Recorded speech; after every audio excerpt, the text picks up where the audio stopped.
میں پیسہ چل رہا ہے نا وہ یاد رکھنا اے جو تم اپنے آپ پہ بڑا مان رکھنا نا کہ میں بڑا پیسے آنا یا میں ہاتھ چکر کا بدل کی ہو جائے گا، اے یاد رکھنا اليوم نختم علی افواہہم وتکلمنا ایدیہم وتشہد ارجلہم بما کانوا یکسبون۔ اللہ نے فرمایا قیامت کے ہم زبان پر منہ ڈالیں گے، زبان بڑی چلتی نا، قیامت کے زبان پہ مور ڈال دیں گے، اے اولیاء بولیں گے کڑے کرتوت کی تھے، اے پاؤں گواہی دینی کتے کتے چل کے گیا، تو ہم اس لیے ہاتھ اٹھاتے ہیں کل قیامت کے دن میدان محشر میں حضور کے سامنے یہ ہاتھ گواہی دے حضور آپ کے نام پر اٹھتے رہے،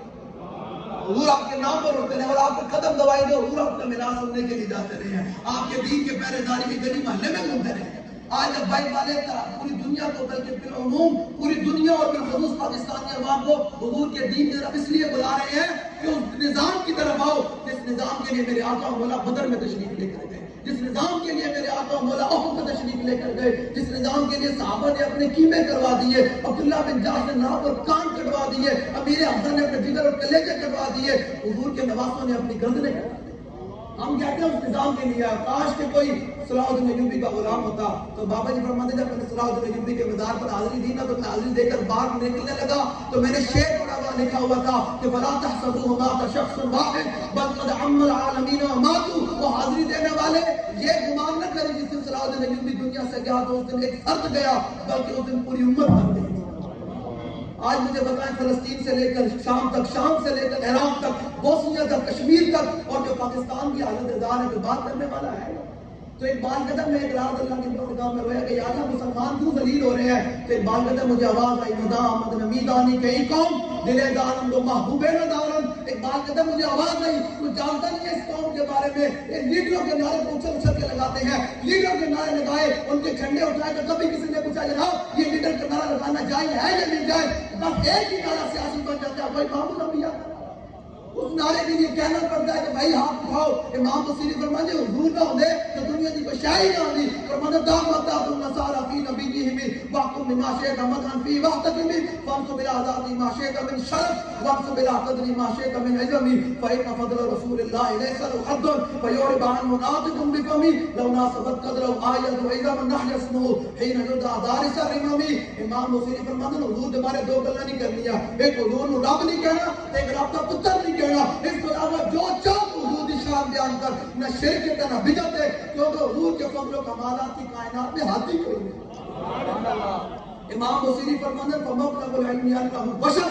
امام بصیری فرماتے ہیں ہر عالم کا، ہر متقی کا، ہر فاضل کا، ہر شیخ الحدیث کا علم یہاں تک پہنچا کہ حضور رب نہیں ہے، حضور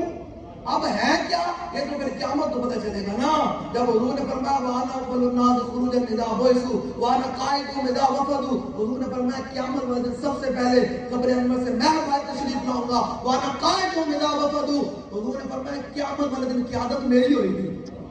جب حضور کی قیادت ہوگی تو آج لبیک والے آپ کو بلا رہے ہیں کہ حضور سے محبت کریں، اپنے غام محبت کریں، یہ کان بند کر دیں، یا جناب دتائی بھائی کی باتیں سننا بند کریں کہ جی صحابہ نے میلاد منایا، میں کہنے پر وہ صحابہ لیٹا کوئی نہیں لائیا، دیکھا کوئی نہیں دکھایا، کوئی نہیں کہتا، لیکن میرا صحابہ میلاد منایا، اے صحابہ کی تمنا، اور یہ میلاد ہے کہ دنیا سے جا رہے ہیں اور یہ نہیں تعزیات مل سکتے کہ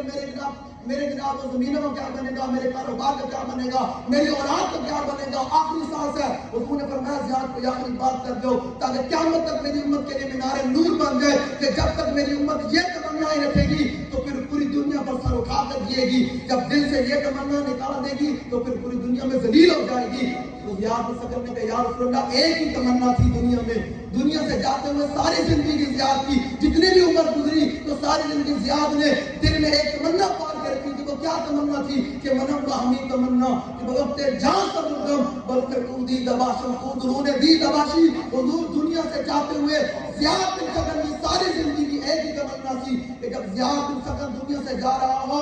آپ مجھے دیکھ رہے ہیں اور میں آپ کو دیکھ رہا ہوں، رسول اللہ حضور کا نام ہے جو اپنے ہاتھ بھر چکے ساتھ لائے جب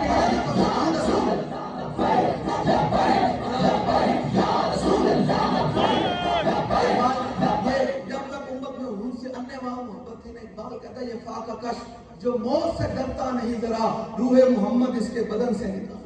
روح محمدی نکلی تو آج قوم جناب وہ ڈرتی ہے شہادت سے، اتحاد سے ڈرتی ہے، جب تک روح محمدی تھی تو سامنے 6 لاکھ کا لشکر کھڑا ہوا رومیوں کا، اور صحابہ 36,000 ہیں، صحابہ کے تلواروں کو دندانے پڑے ہوئے، امامے بھی پھٹے ہوئے، جوتیاں بھی پاؤں میں کوئی نہیں ہے، جسم بھی کمزور ہے۔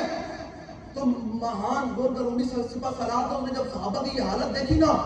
کہ یار اتنے کمزور بھی ہیں، تلواریں بھی پوری کوئی نہیں ہے، جوتیاں بھی پاؤں میں نہیں ہیں، اور ہمارے لشکر میں جناب گھوڑے بھی ہیں، خچر بھی ہیں، اونٹ بھی ہیں، تلواریں بھی ہیں، اور ہمارے سپاہی بڑے جناب موٹے اور جناب تازے ہیں، ان کے پاس بڑا جناب جسم جناب بڑے جناب این جناب فرمانوں طرف کھلوتے ہوئے۔ تو اس نے رومی سپہ سالار نے صحابہ کی حالت دیکھ کر نا تمسخر اڑایا، مذاق کیا، کیا؟ فقال مہان انا قد علمنا ان مخرجکم من بلادکم الجود والجوع فهلموا الی ان اعطي كل رجل منكم 10 دنانير وكسوة وطعاما فترجعون الى بلادکم فاذا كان من العام المقبل باسنا لكم بمثلها۔ مہان کہنے لگا،